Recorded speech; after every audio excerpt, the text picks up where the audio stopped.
की भूख इतनी बढ़ चुकी है कि अब ये लूटते लूटते लूटते लूटते धर्म स्थलों के ऊपर भी आ गया है। जिस दिन से मैंने कंप्लेंट डाल रखी है मेरी जान माल को खतरा है। आपने तो गरीबों को ही लाइन पे लाना शुरू कर दिया, धर्म के स्थल को इस व्यक्ति ने नहीं छोड़ा, तो क्या होगा बाद में खुलासा करूंगा किन लोगों के उससे मेरे को धमकी आ रही है। पार्षद और ठेकेदार ने ये जाहिर करके दिखाया आपको कि हाँ हमने कूलर नहीं लगाया था, भ्रष्टाचार किया था।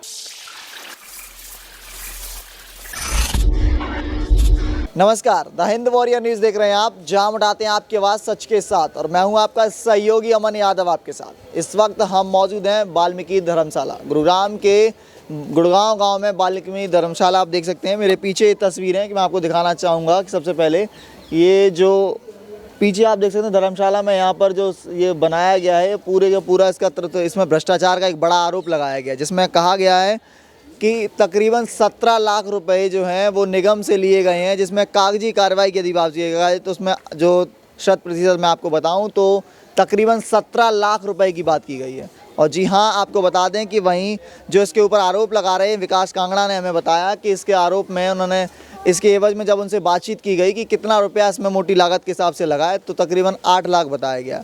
इसी कड़ी में जब हमने उनसे बातचीत की और आपको बताएंगे, उनसे सुनवाएंगे, उनसे बातचीत भी करेंगे, लेकिन आपको बता दें कि उसमें एक वाटर कूलर भी था। जी हाँ, वाटर कूलर था जिसकी अमाउंट की यदि बात की जाए तो तकरीबन 97,000 रुपये बताई गई थी। लेकिन आपको बताते हैं कि वो वाटर कूलर जो था वो बताया गया कि यहाँ पर ऑलरेडी उसमें लगाया गया है, पहले से लगाया गया है। लेकिन आपको बता दें जब हम मौके पर ये रिपोर्टिंग कर रहे थे तो हमने देखा कि उसी दौरान ये वाटर कूलर आया। यानी आपको बता दें कि पहले से ही यह निश्चित था कि वाटर कूलर यहाँ पर नहीं था। लेकिन जब वार्ड नंबर 8 की यदि मैं बात करूँ, जो निगम चेयरमैन है दिनेश सैनी जी, उनकी बात की जाए तो उनके ऊपर ये आरोप लगाया गया था। अब ये कहीं ना कहीं स्पष्ट होता दिखाई दिया। हम उनसे भी बातचीत करेंगे, उनका भी रुख लेंगे, लेकिन उससे पहले आपको बता दें कि ये वाटर कूलर अब वहाँ से भेज दिया गया है, जो आप मेरी तस्वीरों में मेरे पीछे देख सकते हैं। लेकिन इससे एक और बड़ा सवाल इस वक्त खड़ा होता है कि जिसकी बात की गई थी अमाउंट की यदि बात की जाए तो 97,000 रुपये। लेकिन मैं अपने कैमरा पर्सन से कहूँगा कि आपको एक बार दिखाएँ, ये रेट दिखाए जाएँ एक बार कि 63,990 रुपये हैं। यानी कहीं ना कहीं आपने अपनी चोरी को बचाने का काम तो किया, लेकिन वो चोरी का पूरी तरीके से छिप नहीं पा रही है, क्योंकि मौके पर हमें ये तस्वीरें आपको इस वक्त दिखा रहे हैं। मैं आपको बता दूं कि ये कहीं ना कहीं एक बड़ा भ्रष्टाचार का आरोप जो है वो सिद्ध होता हुआ दिखाई दे रहा है। इस वक्त मैं आगे आपको बताऊं कि इसी अंक में मैं वार्ड पार्षद 8 नंबर से जो पार्षद हैं मैं उनसे भी बातचीत करूँगा, उनका भी रुख जानने की पूरी कोशिश करूँगा। लेकिन उससे पहले मैं विकास कांगड़ा जी से बात करूँगा। जी, हमें बताएं कि क्या कुछ असल में वो पूरा मामला था। देखिए, पहली बात तो आपका बहुत बहुत धन्यवाद। नहीं तो अधिकारी जैसा मेरे को बेवकूफ़ बनाया जा रहा था, कंप्लेंट सारे सबूत देने के बावजूद में। और देखिए, इसको आप चमत्कार ही कहिए कि कल ही मैंने विजिलेंस ऑफिस में एसपी साहब को वीडियो रिकॉर्डिंग एक सीडी दी है, कल ही।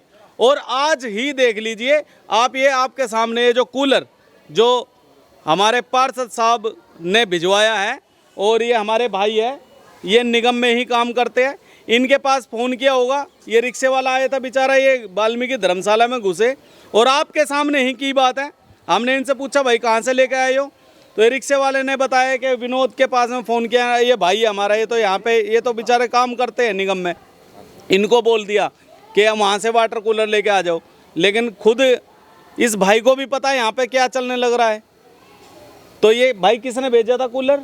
मेरे पास अभी फ़ोन आया पवन कॉन्ट्रैक्टर का, तो उन्होंने बोला था कि आप इनको वाल्मीकि चौपाल पे पहुंचा दो कूलर को पहुंचाने के लिए आपके पास कॉल आया? हाँ जी। ये कॉल आपके पास कब आया? ये मेरे पास तकरीबन आधा पौना घंटा हो गया। यानी जो कंप्लेंट दी थी कॉल के लिए, वो आज आपको कॉल आया कि आज भिजवा दी थी? हाँ, आज मेरे पास कॉल आया। भाई साहब, मैं आपको एक चीज़ और बता देना चाहता हूँ। जैसा कि मैंने बताया कि मैंने सीडी कल ही विजिलेंस ऑफिस में दे के आया हूँ, और मेरे पास सबूत है, मैंने आपको रिसीविंग भी दिखाई है, और सीडी के अंदर मैंने दिखाया है। उन्होंने बोला कि वीडियो कहाँ है, ये वो, मैंने उनको दिखाया कि ये वीडियो है, इसके अंदर देख लो, कहीं पर भी कूलर नहीं है। ठीक है, कल सीडी दी है, आज कूलर आ गया। मैंने उनको ये भी बोला कि जिस दिन से मैंने कंप्लेंट डाल रखी है मेरी जान माल को खतरा है, यहाँ तक कि मेरा पीछा किया जाता है, मैं किसी भी काम से जाता हूँ, और हमारे ही कुछ लोगों को हमारे ही पीछे छोड़ रखा है। तो मैं ये भी बता देना चाहता हूँ, और मैंने बोला भी, और ये होगा भी, क्योंकि ये जिस तरीके से इन्होंने ये काम किया है, इन्होंने साफ जाहिर कर दिया है कि हम कुछ भी कर सकते हैं। इस देश में संविधान नाम की कोई चीज़ नहीं है। जब ये सत्ता में आ जाते हैं, खास करके बीजेपी, अब तो ये खुल के देख लीजिए, अब इसके अंदर कमल का और निशान फूल भेज देते तो कम से कम बढ़िया हो जाता। अभी भाई ने बोला कि भाई पवन ठेकेदार का फ़ोन, कॉन्ट्रैक्टर का फ़ोन आया इनके पास और वो बोल रहा है कि लो भाई से बात करो, मतलब इनके फ़ोन से मेरे को बात करवा रहा है। मैंने उनको बोला मेरे पास फ़ोन करना होगा, नंबर ले लेगा, बात कर लेगा। उसका मेरे पास फ़ोन आया, मेरे से बोल रहा है कि मेरे से हम लोगों से गलती हुई, कोई बात नहीं, आप नाराज़ मत हो। तो नाराज़ होने वाली बात नहीं है, गलती तो गलती है। और मैं तो यही बोल रहा हूँ, जब ये कूलर भेज ही दिया है तो हमारे निगम चेयरमैन साहब दिनेश सैनी पार्षद साहब, भावी उम्मीदवार थे आप, और हमने बड़े दिल से शिद्दत से आपको ये वोट दी थी कि आप हमारे गरीबों के हक अधिकार के लिए अच्छे खड़े उतरोगे। आपने तो गरीबों को ही लाइन पे लाना शुरू कर दिया, धर्म के स्थल को इस व्यक्ति ने नहीं छोड़ा, तो क्या होगा। अब इतने ही सबूत के अंदर मेरे को लगता है कि कम से कम तो एफआईआर दर्ज तो हो जानी चाहिए। अगर फिर भी एफआईआर दर्ज नहीं होती है तो मैं ये समझूंगा कि जो बात मैंने इनको विजिलेंस ऑफिस में ही बोल ली है और डीसी साहब के वहाँ पे भी दे के आया हूँ कि मेरी जान माल को भी खतरा है। और जिस दिन से कंप्लेंट मैंने ये दी है तब से कुछ ना कुछ शरारती तत्व मेरे पीछे भी लग रहे हैं और लड़ाई झगड़ा करने के लिए, और मेरे को इनडायरेक्टली धमकियाँ भी आ रही है। अब उन लोगों का भी नाम मैं बाद में खुलासा करूँगा किन लोगों के उससे मेरे को धमकी आ रही है। हमारे ही कुछ लोग हैं, उनकी तरफ से भी इनडायरेक्टली धमकी। यहाँ हम बैठते हैं, यहाँ से भी गुंडे बदमाश मतलब दिखाए जाते हैं कि हम आ रहे हैं ये वो, लेकिन हम डरते नहीं है किसी से भी। हम यही है, यहीं बैठेंगे। और आप थोड़े दिन बाद देखना ये भी होगा, लड़ाई झगड़ा भी होगा, यहाँ पर हमला भी होगा। जब ये काम हो सकता है ना तो वो भी होगा 101%। और पुलिस आ गई है, मैंने 100 नंबर पे कॉल कर दिया था, 112 पे। नज़दीकी थाना हमारा जो सेक्टर 5 थाना है वहाँ पर मैंने कंप्लेंट की है और मेरी कंप्लेंट की कॉपी भी वहाँ पर है।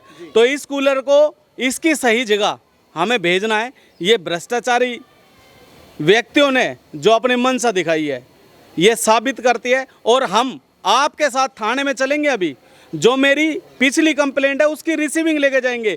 अब सबूत हमने दिया है, अब ये देखना है कि हमारे सेक्टर 5 थाना के जो एसएचओ साहब है और जो आईओ साहब है अब मेरी एफआईआर दर्ज करते हैं या नहीं। मतलब कि खुद पार्षद और ठेकेदार ने ये जाहिर करके दिखाया आपको कि हाँ हमने कूलर नहीं लगाया था, भ्रष्टाचार किया था, और अभी भी कार्रवाई नहीं होती, एफआईआर दर्ज नहीं होती। तो अब जनता के ऊपर छोड़ेंगे हम कि जनता को क्या करना है। ये जो कंप्लेंट है, जो मैंने कंप्लेंट दे रखी है और इसके अंदर रिसीविंग भी है, ये डीसी साहब की कंप्लेंट उठा रखी है मैंने। मेरी कंप्लेंट ये है कि जो वाल्मीकि धर्मशाला गुड़गांव गांव वार्ड नंबर 8 के अंदर जो आती है, इस वाल्मीकि धर्मशाला के नाम से जो एक हॉल है, ये इस स्ट्रक्चर को जो है हमने बिरादरी ही इसको बनाती है, सारा पैसा हम ही लगाते हैं वाल्मीकि कम्युनिटी के लोग। तो हमने इस हॉल को बनवाया था और यहाँ के जो पार्षद साहब हैं दिनेश सैनी जी और निगम के चेयरमैन भी है वे, उन्होंने हमारे इस हॉल के नाम के नगर निगम से 16,58,000 रुपये का अमाउंट नगर निगम से लिया, जो कि मैंने आपको व्हाट्सअप भी किया हुआ है और ये पेपर भी मेरे पास में है। ये वर्क ऑर्डर की कॉपी है, कोई मैंने हाथ से नहीं बना रखी है, निगम ऑफिस से निकलवाई हुई है आरटीआई के थ्रू। तो ये जो 16,58,000 रुपये जो पवन कुमार ठेकेदार के नाम से और जो पार्षद साहब ने जो मिली भगत से जो लिए हैं, इसके अंदर जो ये काम किए गए हैं, एक इसके अंदर स्टील की ग्रिल है और फर्श है जो ये लगा हुआ है फर्श, और एक 8 फुट की जो टाइल लगी हुई है ये, और सफ़ेदी उफेदी का ये, और एक गेट। और जो गेट इन्होंने लगाया पार्षद साहब ने, उस गेट से 5 गुना भारी गेट हमारा गेट था, जिसको वो उतार के लेके चले गए। और हम पूछ रहे कि वो गेट कहाँ है, तो उस गेट का भी कोई जवाब नहीं दे रहे, ना बिल दे रहे हमारे को, वो गेट भी लेके चले गए। ठीक है। और ये सारा का सारा काम मुश्किल से मुश्किल 3 लाख रुपए का काम करवाया है। चलो हम मानते हैं इन्होंने सारा पैसा इसमें लगा दिया, लेकिन इसके अंदर एक 100 लीटर का एक वाटर कूलर का भी पैसा ले रखा है, जिसका अमाउंट 97,525 रुपये है। और ये जो वाटर कूलर है, आप पूरी धर्मशाला के अंदर घूम लो, वीडियो के माध्यम से देख लो, आपको वो वाटर कूलर कहीं भी दिखाई नहीं देगा। इस आदमी ने जो निगम का चेयरमैन, गुड़गांव का जो चेयरमैन बना रखा है, वार्ड नंबर 8 के पार्षद दिनेश सैनी ने, इस इंसान की भूख इतनी बढ़ चुकी है कि अब ये लूटते लूटते लूटते लूटते धर्म स्थलों के ऊपर भी आ गया है। इसने सोमनाथ का मंदिर समझ के इस पे भी लूट मार मचा दी है। कम से कम इस व्यक्ति को ये तो देख लेना चाहता कि पूरे गांव के अंदर तो ये भ्रष्टाचारी कर ही रहा है, सारी जगह से तो ये पैसा खा ही रहा है, धर्म के स्थल को तो छोड़ देता। इसने धर्म के स्थल पे कम से कम 3 लाख रुपए काम हो रखा है, 16.5 लाख रुपए पास करवा रखे। वाटर कूलर इसके अंदर है नहीं, और ये मैं नहीं कह रहा, आप खुद देख लीजिए। और जो ये टेंडर पास होता है, मैं आपको ये चीज़ भी बता देता हूँ, इस टेंडर के अंदर कुछ स्कीमें होती है, नगर निगम की कुछ स्कीम होती है कि जैसे कि फॉर एग्जांपल, जैसे कि आप एक वाटर कूलर के लिए सैनी साहब ने पैसे लिए, तो उस वाटर कूलर की जगह की पहले फ़ोटो खींचेगी और फिर वाटर कूलर लगने के बाद में फ़ोटो खींचेगी, और दोनों फ़ोटो एक पेज पे आएगी। ठीक है, वो फ़ोटो दिखा दो मेरे को कहाँ है। अगर मैं गलत हूँ तो मानहानि केस ठोक सकते हैं पार्षद साहब, बिल्कुल खुला ठोक सकते हैं, लेकिन अगर मैं सच्चा हूँ तो उसको बचाने की भी कोशिश की जा रही है, और उनके ऊपर कार्रवाई क्यों नहीं हो रही। ये जो कंप्लेंट है, जो मैं लेके आ रहा हूँ कंप्लेंट, एक बात बताइए, ये पार्षद किन के लिए, ये अफसर अधिकारी किसके लिए है? ये जनता के लिए, हमारे लिए। हमारे टैक्स से इनको सैलरियाँ मिलती है, ये शपथ लेते हैं कि हम इनके नौकर हैं, ये हमारे मालिक है। आज मालिक देख लो कैसी हालत में, मालिक की चोरी हो रही है, और हम अपने नौकर को डांट भी नहीं सकते, धमका भी नहीं सकते। हम तो हाथ जोड़ के रिक्वेस्ट कर रहे हैं, लेकिन मालिकों की बताता हूँ क्या कर रहे हैं मालिक। ये रिसीविंग है डीसी साहब की, जो विजिलेंस सेक्टर 47 में, उसकी भी रिसीविंग है, डबल रिसीविंग। ठीक है, और एमसीजी कमिश्नर ऑफिस की भी रिसीविंग है, सीएम विंडो पे भी है, सेक्टर 5 थाने की भी कंप्लेंट की डायरी नंबर है। मेरे को जो मेरा मौलिक अधिकार है उसको भी छीना गया, मेरे को एफआईआर करके अब तक दी नहीं गई। और ये जो सीडी है, ये सीडी भी मैंने इनको दे रखी है। इस सीडी के अंदर दिनेश सैनी खुद मेरे से कॉल पे जो बात कर रहा है, वो खुद एक्सेप्ट कर रहा, बोल रहा है कि भाई 8 लाख रुपए लगे हैं। तो मोटा मोटा झूठ तो उसका सबूत तो वो इकट्ठा हो गया कि 8 लाख रुपए खुद बोल रहा है, जबकि 16.5 लाख रुपए, 16,58,000 रुपए का बिल लिया उसने। ठीक है, वो सीधा सीधा बोलने लग रहा है, लेकिन एफआईआर दर्ज नहीं हुई। क्यों? और जो विजिलेंस के जो हमारे चंद्रमोहन नाम है उनका, आईपीएस अधिकारी है, एसपी साहब है, मैं उनके पास में गया, मैंने कहा सर आपने मेरे से सीडी मांगी थी, मैंने सीडी दे दी, आप उस वीडियो को देखिए, अधिकारियों को मौके पर भेजिए, मौके पर देखिए, क्या पता मैं झूठ बोल सकता हूँ। एक अधिकारी 27 तारीख से और अब तक एक अधिकारी यहाँ पर नहीं आया, किसी ने झांक के नहीं देखा, उनको रोका जा रहा है, जाहिर सी बात है। मैंने उनसे बोला आप देखिए, कह रहे कि नहीं आप वीडियो दिखाई, मैंने वीडियो दिखाई, मैंने कहा सारा सर मैंने अपना सारा सबूत आपको दे दिया, तो कम से कम आप मेरा जो मौलिक अधिकार है एफआईआर तो दर्ज कर सकते हैं। लेकिन जनाब बोलते हैं कि सरकार से पूछना पड़ेगा, अगर इस पे एक्शन लिया जाए, आगे से आदेश आएंगे एक्शन लेने के लिए तो एक्शन लिया जाएगा, अदरवाइज़ अब उसके बारे में मैं क्या कहूँ, आप खुद ही समझ सकते हो। लिया जाएगा तो ठीक है, नहीं तो नहीं। लेकिन मैं एक बात जानना चाहता हूँ, एक जो कमल के फूल की वजह से, एक बीजेपी पार्टी होने की वजह से इस पार्षद ने जो खुले जो घपले कर रखे हैं, और जो सबूत के साथ में मैं उन सारे तथ्य देने लग रहा हूं, अगर उनके ऊपर कार्रवाई नहीं हो रही है, मालिकों का पैसा, हमारा पैसा, जनता का पैसा, जो टैक्स हम देते हैं, और जो हम वोट डाल के हमने अपने इतने भरोसे से इनको जो चुन के बनाया, हमारे मतलब जो शपथ लेते हैं कि हम जनता के सेवक और जनता इनके मालिक है, मालिकों के साथ में ऐसा दुर्व्यवहार किया जाएगा तो ऐसा कैसे बात बनेगी। जो बीजेपी के कारण, बीजेपी से है दिनेश सैनी पार्षद और बीजेपी कैंडिडेट था, ये चेयरमैन भी है नगर निगम का, इसी वजह से इनके ऊपर अब तक कार्रवाई नहीं हो रही। और मैं किसी पॉलिटिकल उससे नहीं हूँ, मैं किसी भी राजनीतिक पार्टी से नहीं जुड़ा हुआ हूँ, किसी संगठन से नहीं हूँ मैं, आप मेरा बैकग्राउंड उठा सकते हो। अगर ये, मैं मजबूर होकर इस बात पे बोल रहा हूँ, मैं किसी पार्टी का समर्थक नहीं हूँ, अगर ये घपला किसी कांग्रेस पार्टी के पार्षद या विधायक से अगर हो रहा होता तो अब तक तो वो जेल में चक्की काट रहे होते।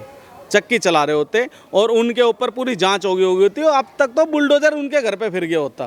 कहने का मतलब है कि बीजेपी के पार्षद हैं, बीजेपी की सरकार है, शायद इस वजह से।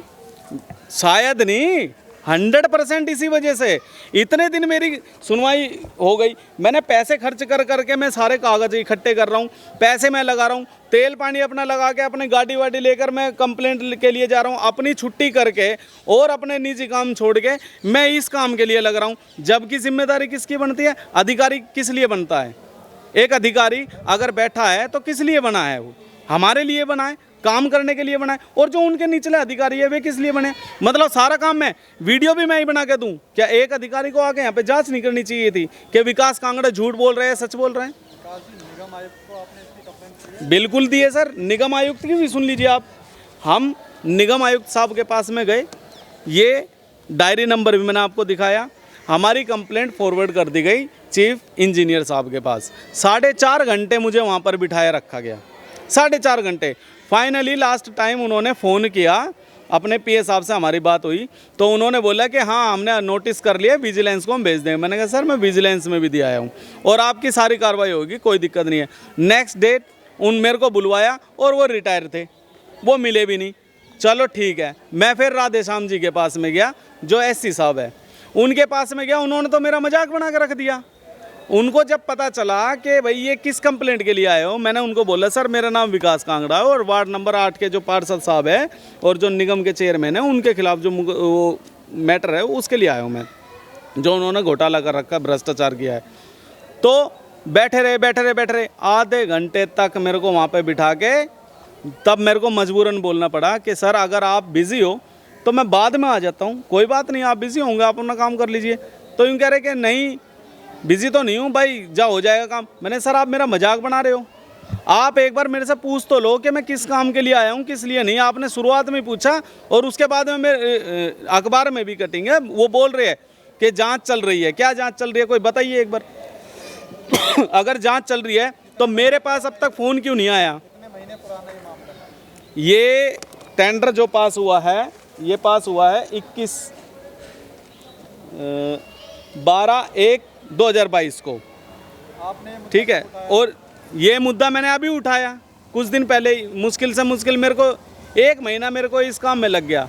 पहली बात तो ये जो वर्क ऑर्डर की जो कॉपी है ये मेरे को कोई निकाल के ही नहीं दे रहा। उससे पहले मैंने दिनेश सैनी पार्षद से भी काफ़ी बार बात की कि भाई साहब एक इस मुद्दे पे ही नहीं, हमारे ही वाली गली के अंदर जो गुड़गांव गांव के अंदर जो नज़दीक छोटी माता मंदिर वाली गली है वहाँ पर इन्होंने पाइपलाइन भी बिछा रखी है, उसमें भी काफ़ी वो कर रखा है। मैंने इनके पास कई बार फ़ोन किए कि सर इसका बिल दे दीजिए भाई साहब, क्या है, क्या बिल बना रखा है, हमें तो पता चला आपने क्या क्या काम करवाया था, तो भाई आप निगम से निकलवा लो। मैंने कहा ठीक है। इतने दर की ठोकर खाने के बाद में मेरे को ये वर्क ऑर्डर की मैं कॉपी निकलवा कर लाया हूँ और फिर उसके ऊपर भी कार्रवाई नहीं हो रही है। मैं तो कई दिनों से लगा हुआ हूँ। और मैं एक बात और बता देना चाहता हूँ, हम तो हाथ जोड़ के विनती कर रहे हैं सरकार से भी प्रशासन से भी कि जब हम सबूत के साथ में हैं तो हमारे साथ इस न्याय दिलाने के लिए कोई भेदभाव ना किया जाए, मेरी तुरंत एफआईआर दर्ज की जाए, ठीक है, जो मेरा अधिकार है। क्या आप बता रहे हैं आपके साथ में अब तक न्याय नहीं हुआ, इतने दिनों से आप परेशान हैं। बिल्कुल। यदि ये लंबा खिंचता है मामला तो आगे की आप क्या कर रहे हैं? देखिए लंबा खींचने की बात अगर यही सोच रहे हैं कि चुनाव हो जाएंगे, अभी निगम के चुनाव है और चुनाव हो जाएंगे ठंडा बैठ जाएगा मामला, ये वो सब कुछ, तो मैं इतना कह देना चाहता हूँ, मेरा बैकग्राउंड उठा के देख लीजिए, मैं गलत का विरोध करता हूँ। पिछले केस जितने भी है साल 2 साल हो गया, मैंने छोड़ा नहीं है, जेल भिजवा के मानूंगा। और अगर मैं मेरी एफआईआर नहीं होती है इनके उससे, अगर मैं 156(3) के अंदर चला गया, बहुत बड़ी बात बोलने जा रहा हूँ मैं, अगर 156(3) के अंदर वकीलों के थ्रू मैं एफआईआर दर्ज करवा जाता हूँ तो जितने भी लोगों की मैंने रिसीविंग ले रखी है ना यहाँ, जितने भी लोगों की, इन सब के ऊपर मैं मुकदमा दर्ज करवाऊंगा। पूरे गुड़गांव के अंदर चक्का जाम करके रहेंगे हम भी और पूरा आंदोलन करेंगे इसमें। डीसी साहब के यहाँ पे भी, कमिश्नर साहब के यहाँ, विजिलेंस ऑफिस पे भी। विजिलेंस ऑफिस तो बड़े अच्छे से बोलते हैं ना कि लेन देन का जहाँ भ्रष्टाचारी चलती है वो करते हैं, वो तो बोलते हैं सरकार से पूछेंगे जी। तो आपकी न्याय की क्या मांग है इस मुद्दे पर? हमारी सिर्फ एक ही मांग है, हमारा वो कूलर यहाँ पे ढूंढ के देख लीजिए, क्या पता मैं झूठ बोल रहा हूँ। अगर वो कूलर यहाँ पे हो तो मेरे ऊपर मानहानि लगाए। मैं यूँ नहीं कह रहा कि इसमें कितना लगा, ये वो सब कुछ, ये सब कुछ इन्हीं के हाथ में है। ये बना देंगे 16 लाख क्या 32 लाख रुपए दिखा देंगे। मैंने मान लिया कूलर जो है वाटर कूलर, मैं उसको लेके चल रहा हूँ। अगर यहाँ पे वाटर कूलर है तो मेरे ऊपर मानहानि लगाओ, मेरे को जेल भिजवाओ, ठीक है। अगर नहीं है तो उसके ऊपर तत्काल कार्रवाई करवाओ।